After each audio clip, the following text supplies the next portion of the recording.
Hello दोस्तों, नमस्कार। स्वागत है एक बार फिर से आप सभी के अपने प्रिय चैनल पर। दोस्तों आपको बता दें जो अभी की सबसे बड़ी खबर आ रही है, जहां पर G20 सम्मेलन छोड़ आर्मी हेडक्वार्टर पहुंचे जिनपिंग, सैनिकों को दिया आदेश, युद्ध के लिए तैयार रहे चीनी सेना। जी हां दोस्तों, अभी की सबसे बड़ी और एक्सक्लूसिव खबर आपको बताएंगे, साथ ही साथ बताएंगे जहां हम भूखे मर रहे हैं, मोदी जी हमें पाकिस्तान से आजाद कराएं। जी हां, पीओके के लोगों की भारत के प्रधानमंत्री नरेंद्र मोदी जी से अब तक की सबसे बड़ी अपील। साथ ही साथ आपको बताएंगे दोस्तों, जहां नरेंद्र मोदी के राज में हम पाकिस्तान में भी पढ़ेंगे हनुमान चालीसा। बताएंगे दोस्तों इस नेता का सबसे बड़ा बयान, बताएंगे किसने ये बात कही है। साथ ही साथ आपको सारी बड़ी जानकारियां बताएंगे, बने रहेगा वीडियो के अंत तक। और अभी खबरों में आगे बढ़ने से पहले हमेशा की तरह अपने भारत देश का, भारतीय सेना का और भारत के संप्रभुता अखंडता का दिल से समर्थन करते हैं तो इस वीडियो को भी कर दीजिए लाइक, चैनल कर दीजिए सब्सक्राइब, बेल आइकन दबाइए, साथ ही कमेंट बॉक्स में लिख दीजिएगा जय हिंद। जी हाँ, तो चलते हैं पहली और सबसे बड़ी खबर की तरफ, जहां युद्ध के लिए तैयार रहे चीनी सेना, G20 सम्मेलन छोड़ आर्मी हेडक्वार्टर पहुंचे जिनपिंग, सैनिकों को दिया बड़ा आदेश। आखिर क्या वाकई में युद्ध चाहता है चाइना? आपको बता दें, चीनी राष्ट्रपति शी जिनपिंग ने चीनी सेना को युद्ध के लिए हमेशा तैयार रहने का निर्देश दिया है। उन्होंने चाइना के उत्तर पूर्व में ग्रुप आर्मी हेडक्वार्टर का दौरा करते हुए चीनी सैनिकों की कॉम्बैट रेडीनेस को व्यापक रूप से बढ़ाने का आह्वान किया। शी जिनपिंग चीन की कम्युनिस्ट पार्टी की केंद्रीय समिति के महासचिव और केंद्रीय सैन्य आयोग के अध्यक्ष भी हैं। जिनपिंग ने यह दौरा तब किया जब पूरी दुनिया के शीर्ष नेता भारत में G20 शिखर सम्मेलन में हिस्सा ले रहे थे। इस सम्मेलन में जिनपिंग को भी शामिल होना था, लेकिन उन्होंने अंतिम समय पर अपना दौरा रद्द कर दिया और खुद की जगह प्रधानमंत्री ली कियांग को भारत भेजा। ग्लोबल टाइम्स ने बताया कि पीपुल्स लिबरेशन आर्मी का 78वें ग्रुप हेडक्वार्टर का निरीक्षण करते समय शी जिनपिंग ने सैन्य अधिकारियों से मुलाकात की और उनके साथ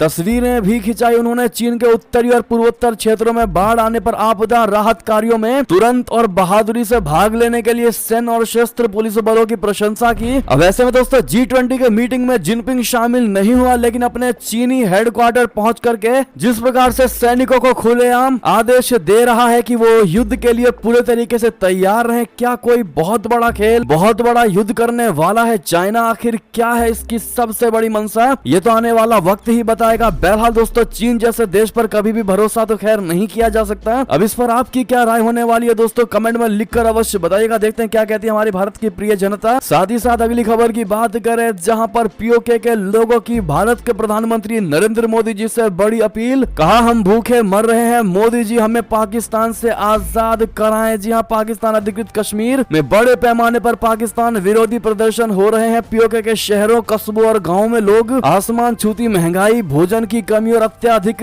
टैक्स लगाने के खिलाफ सड़कों पर उतर आए हैं। एक कश्मीरी एक्टिविस्ट शब्बीर चौधरी ने आम जनता की चिंताओं को व्यक्त करते हुए क्षेत्र में बड़े पैमाने पर विरोध प्रदर्शनों के लिए पाकिस्तान को दोषी ठहराया। सोशल मीडिया पर पोस्ट किए गए नए वीडियो में चौधरी ने खुलासा किया कि पीओके में लोग महंगाई, लोड शेडिंग, खाद्य असुरक्षा और कई अन्य चिंताओं के बीच अनुचित टैक्स लगाने से जूझ रहे हैं। शब्बीर चौधरी कैमरे के सामने स्वीकार किया है कि पीओके के लोग पाकिस्तान के अवैध कब्जे से मुक्ति के लिए प्रधानमंत्री नरेंद्र मोदी से मदद मांग रहे हैं। उन्होंने कहा कि पाकिस्तान इस बात से परेशान है, लेकिन सबसे आश्चर्यजनक बात मुझे सुनने को मिली ये वो कि पीओके में नियंत्रण रेखा यानी एलओसी के पास रहने वाले लोगों ने नारे लगाए कि मोदी से कहो हमें आजादी दिलाओ, पाकिस्तान का अवैध कब्जा और हमारी आत्माओं को बचाएं, हम भूखे मर रहे हैं, कृपया यहाँ आए और हमारी मदद करें। जी हाँ दोस्तों, यानी कि अब पीओके में पूरे तरीके से हल्ला बोल हो चुका है दोस्तों पाकिस्तान सरकार के खिलाफ। अब कहीं ना कहीं ऐसा जरूर लग रहा है कि लोकसभा चुनाव से पहले कोई बड़ा खेल पीओके में होने वाला है। और जिस प्रकार से लगातार पीओके की जनता मोदी सरकार से भारत के साथ मिलने की मांग कर रही है, अब देखना यह होगा कि क्या मोदी सरकार इस पर कोई बड़ा कदम उठाती भी है या नहीं। बहरहाल दोस्तों, आपको क्या लगता है, क्या मोदी सरकार को बड़ा कदम उठाना चाहिए? मोदी जी को बताइएगा जरूर। अगली खबर की बात करें, जहां नरेंद्र मोदी राज में हम पाकिस्तान में भी पढ़ेंगे हनुमान चालीसा। बता दें, अमरावती में देवेंद्र फडणवीस का सबसे बड़ा बयान। दोस्तों, महाराष्ट्र के डिप्टी सीएम देवेंद्र फडणवीस रविवार को अमरावती पहुंचे थे, जहां उन्होंने सामूहिक हनुमान चालीसा का पाठ भी किया। इसके बाद फडणवीस ने कहा कि वो दिन दूर नहीं जब मोदी राज में हम पाकिस्तान में जाकर हनुमान चालीसा पढ़कर दिखाएंगे। उन्होंने कहा कि एक समय था जब सांसद नवनीत राणा और उनके पति विधायक रवि राणा को हनुमान चालीसा पढ़ने के लिए 12 दिनों तक जेल में डाल दिया गया था। फडणवीस ने राज्य की पिछली महाविकास अघाड़ी सरकार पर निशाना साधते हुए कहा कि आखिर ये लोग कौन है जो हनुमान चालीसा का पाठ करने पर जेल में डालते हैं। जनता अब माफ नहीं करने वाली और उन्हें घर पर बैठा देगी, हम ये कतई सहन नहीं करेंगे। महाराष्ट्र में अब राम, हनुमान और छत्रपति शिवाजी का चलेगा। जी हाँ, बहरहाल दोस्तों, जिस प्रकार से अमरावती में देवेंद्र फडणवीस ने यह बड़ा बयान दिया है कि नरेंद्र मोदी के राज में पाकिस्तान में भी जाकर हनुमान चालीसा पढ़ा जाएगा।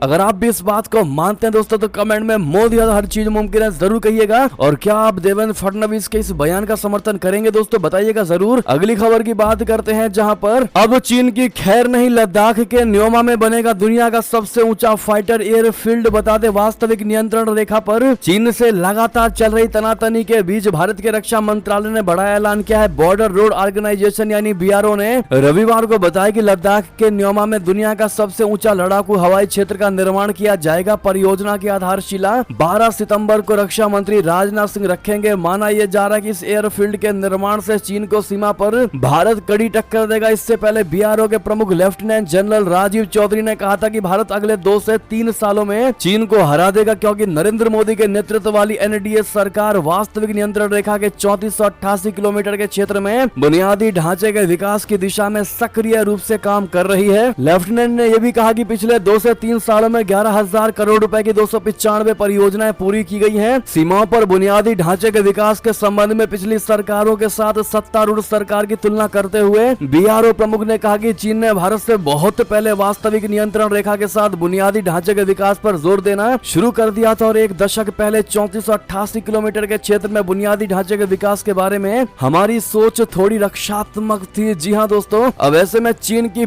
कतई भी खैर नहीं। लद्दाख के न्योमा में जो ये दुनिया का सबसे ऊंचा फायर एयरफील्ड बन रहा है दोस्तों, वास्तव में ये बड़ा ही कारगर साबित होने वाला है भारत के लिए और चीन को बेचैनी जरूर छूटेगी। देखते ही चलते अगली खबर की तरफ, जहां यूएनएससी में भारत जैसे देश पर हमको होगा गर्व। जी हाँ, तुर्की के राष्ट्रपति एर्दोगन ने किया भारत का और मोदी जी का समर्थन, पाकिस्तान हुआ बेचैन। बता दे, तुर्की के राष्ट्रपति रेसेप तैयब एर्दोगन G20 शिखर सम्मेलन में भाग लेने के लिए भारत दौरे पर हैं। इस दौरान उन्होंने प्रधानमंत्री नरेंद्र मोदी से भी मुलाकात की। इस मुलाकात के बाद उन्होंने संयुक्त राष्ट्र सुरक्षा परिषद में भारत की सदस्यता का समर्थन किया। एर्दोगन ने कहा कि यूएनएससी में भारत जैसे देश पर हमें गर्व होना चाहिए। हालांकि उन्होंने इसके साथ एक दूसरा प्रस्ताव भी पेश किया। एर्दोगन ने कहा कि यूएनएससी में एक रोटेशन होना चाहिए ताकि सभी देश वहां पहुंच सके। इसके बावजूद एर्दोगन के इस समर्थन को तुर्की की विदेश नीति में बड़े बदलाव के तौर पर देखा जा रहा है। तुर्की के राष्ट्रपति एर्दोगन ने प्रधानमंत्री नरेंद्र मोदी से G20 शिखर सम्मेलन के इतर द्विपक्षीय वार्ता भी की। पिछले 1 साल में दोनों पक्षों के बीच ये दूसरी व्यक्तिगत मुलाकात है। उनकी आखिरी मुलाकात एससीओ समरकंद शिखर सम्मेलन के मौके पर हुई थी।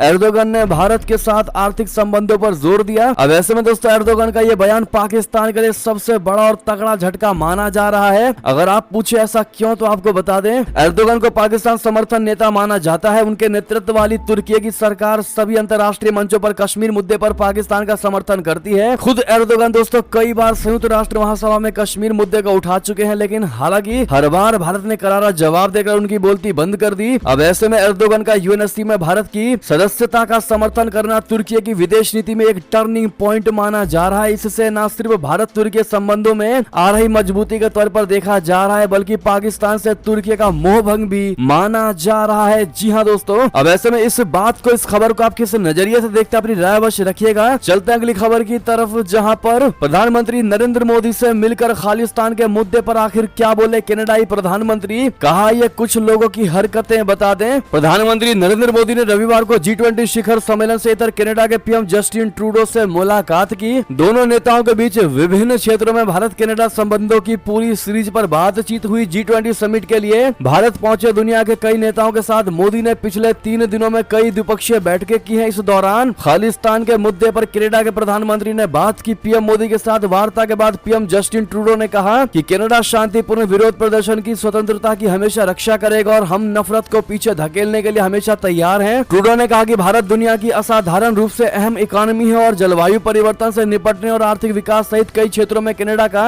महत्वपूर्ण भागीदार है। कनाडा में खालिस्तानी तत्वों की बढ़ती गतिविधियों पर भारत की चिंताओं के बारे में पूछे जाने पर ट्रूडो ने कहा कि उनका देश शांतिपूर्ण विरोध प्रदर्शन की स्वतंत्रता की हमेशा रक्षा करेगा, लेकिन साथ ही हिंसा को रोकेगा और नफरत को पीछे धकेलने के लिए हमेशा प्रयास करेगा। जी हाँ दोस्तों, ट्रूडो ने कहा कि साथ ही हम हिंसा को रोकने और नफरत को पीछे धकेलने के लिए हमेशा तैयार रहते हैं। मुझे लगता है कि ये याद रखना जरूरी है कि कुछ लोगों की हरकतें पूरे समुदाय या कनाडा का प्रतिनिधित्व नहीं करती। इस पर आपका क्या कहना है दोस्तों, अपनी राय अवश्य रखिएगा। चलते हैं अगली खबर की तरफ, जहां वसुधैव वसुधैव कुटुंबकम। जी हाँ, पीएम मोदी के साथ तस्वीर शेयर कर मैक्रोन का किस पर निशाना, बता दें क्या है उनका इशारा। दरअसल फ्रांस के राष्ट्रपति इमैनुअल मैक्रोन ने G20 शिखर सम्मेलन के इतर प्रधानमंत्री नरेंद्र मोदी से मुलाकात की। इसके बाद फ्रांसीसी राष्ट्रपति मैक्रोन ने पीएम मोदी से गले मिलते हुए एक तस्वीर ट्वीट की है। दोस्तों ये तस्वीर आप देख पा रहे होंगे। इस तस्वीर के कैप्शन में उन्होंने लिखा है वसुधैव कुटुंबकम। इसके आगे उन्होंने अंग्रेजी और फ्रेंच भाषा में इसका अर्थ भी लिखा है। मैक्रोन की इस तस्वीर को सोशल मीडिया में काफी पसंद किया जा रहा है। लोग इसे लेकर तरह तरह की चर्चा भी कर रहे हैं। वैश्विक कूटनीति पर निगाह रखने वाले विशेषज्ञों का मानना है कि फ्रांसीसी राष्ट्रपति मैक्रोन और पीएम मोदी की इस तस्वीर के कई रणनीतिक मायने हैं। दोस्तों माना यह जा रहा है कि वसुधैव कुटुंबकम का स्लोगन खास तौर पर चीन और रशिया के लिए लिखा गया है। पश्चिम की नजर में चीन और रशिया वैश्विक व्यवस्था को नजरअंदाज करने वाले देश हैं, जिससे दुनिया में संकटें पैदा होती रहे। चलते अगली खबर की तरफ, जहां पर विश्व गुरु और विश्व बंधु के रूप में उभर कर सामने आया अपना भारत। जी हां, G20 घोषणा पत्र पर बोले राजनाथ सिंह। बता दें रक्षा मंत्री राजनाथ सिंह ने रविवार को कहा है कि भारत की G20 समूह की अध्यक्षता ने विश्व मंच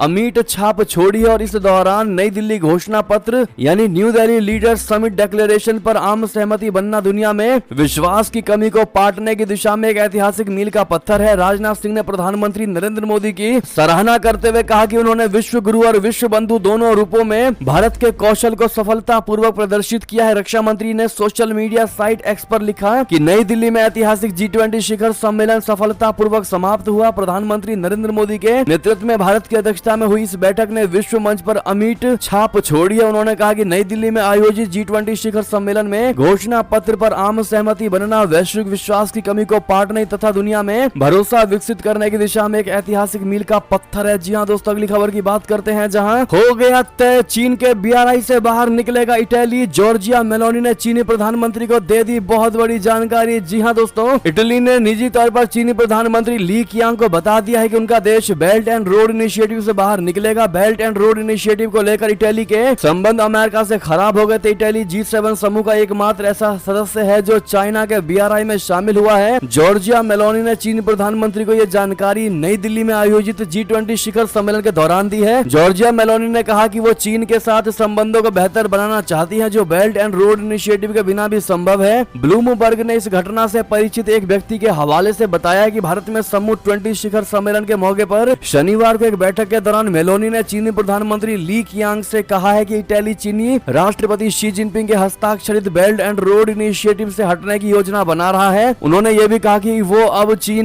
भी चीन के साथ मैत्रीपूर्ण संबंध बनाए रखना चाहती है। इटली ने BRI समझौते पर आधिकारिक तौर पर 2019 में हस्ताक्षर किया था। इटली की प्रधानमंत्री जॉर्जिया मेलोनी चीन के व्यापार प्रतिशोध के डर से अपनी सरकार के फैसले को बताने से पहले समय ले रही है। अगली खबर की बात करें, जहां G20 में शामिल होने पर खुश अफ्रीकी नेता बताया सम्मानित पल, पीएम मोदी से जताई सहमति। जी हाँ दोस्तों, उन्होंने कहा मैं तो रोने वाला था, क्योंकि पूरी बात आपको बता दें कई अफ्रीकी नेताओं ने भारत आयोजित G20 सम्मेलन में अफ्रीकी संघ यानी AU को अपने 21वें सदस्य के रूप में स्वीकार करने का स्वागत किया है। प्रधानमंत्री नरेंद्र मोदी ने शनिवार को कहा था कि G20 परिवार के स्थायी यानी परमानेंट सदस्य के रूप में अफ्रीकी संघ का स्वागत करते हुए सम्मानित महसूस कर रहा हूं। इससे G20 मजबूत होगा और ग्लोबल साउथ की आवाज भी मजबूत होगी। मोदी ने कोमोरोस संघ के राष्ट्रपति और अफ्रीकी संघ यानी AU के अध्यक्ष अजाली असोमानी को गले लगाया और नई दिल्ली में शिखर सम्मेलन की कार्यवाही में शामिल होने के लिए आमंत्रित किया। आपको बता दें कोमोरोस यूनियन और अफ्रीकी यूनियन के अध्यक्ष अजाली असोमानी ने रविवार को भारत को एक महाशक्ति बताया। ओसमानी ने कहा कि दुनिया की 5वीं महाशक्ति के रूप में अफ्रीका में भारत के लिए पर्याप्त जगह है। उन्होंने कहा कि भारत दुनिया की 5वीं महाशक्ति है, इसीलिए अफ्रीका में भारत के लिए पर्याप्त जगह है। हम ये भी जानते हैं कि भारत इतना शक्तिशाली है कि वो अंतरिक्ष तक गया, इसलिए हमें बस समन्वय करने की आवश्यकता है। भारत आबादी के मामले में एक बहुत बड़ी महाशक्ति है। उन्होंने अंतरिक्ष अनुसंधान में प्रगति के लिए भी भारत की सराहना की। अफ्रीकी संघ को G20 में औपचारिक रूप से शामिल करने के बाद जब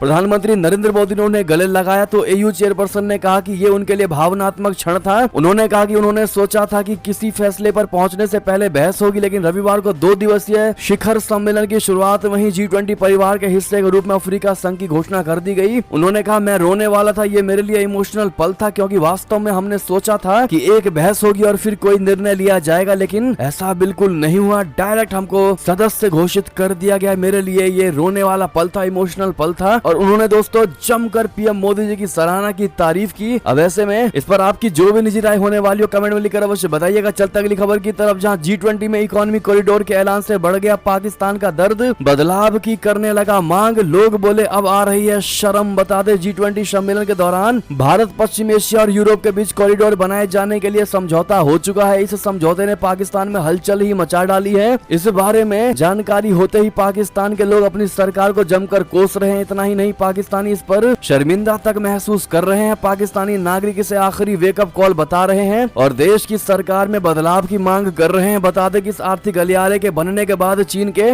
बेल्ट एंड रोड यानी BRI का महत्व कम हो जाने वाला है। India Middle East Europe economy corridor में Bharat, UAE, Saudi Arabia, European Union, France, Italy, Germany और अमेरिका शामिल है। जी हाँ दोस्तों, अगली खबर की बात करते हैं, जहां पर ब्राजील में G20 सम्मेलन में रशिया के राष्ट्रपति पुतिन नहीं होंगे गिरफ्तार। लूला डा सिल्वा ने किस ओर किया इशारा, आपको बता दें कि भारत के प्रधानमंत्री नरेंद्र मोदी जी ने अगले G20 सम्मेलन की कमान रविवार को ब्राजील को सौंप दी। अब अगला यानी 19वां शिखर सम्मेलन ब्राजील के रियो डी जेनेरियो में आयोजित होगा। इस सम्मेलन से रशिया के राष्ट्रपति व्लादिमीर पुतिन दूर ही रहे। अब ब्राजील के राष्ट्रपति लुइज इनासियो लूला डा सिल्वा ने पुतिन को भरोसा दिलाया है कि अगर वो रियो आते हैं तो उन्हें गिरफ्तार नहीं किया जाएगा। पुतिन के खिलाफ अंतर्राष्ट्रीय कोर्ट की तरफ से गिरफ्तारी का वारंट जारी किया गया है। लूला डा सिल्वा ने क्लियर कह दिया है कि आप G20 में आइए, आपको किसी भी प्रकार से गिरफ्तारी नहीं की जाएगी, उसकी गारंटी मैं लेता हूं। चलते दोस्तों अगली खबर की तरफ, जहां नई दिल्ली घोषणा पत्र देश के लिए कूटनीतिक जीत। जी हां, G20 पर सरकार के मुरीद हुए कांग्रेसी सांसद शशि थरूर। बता दें, राष्ट्रीय राजधानी दिल्ली के भारत मंडपम में आयोजित हुए 2 दिवसीय G20 शिखर सम्मेलन पर कांग्रेस सांसद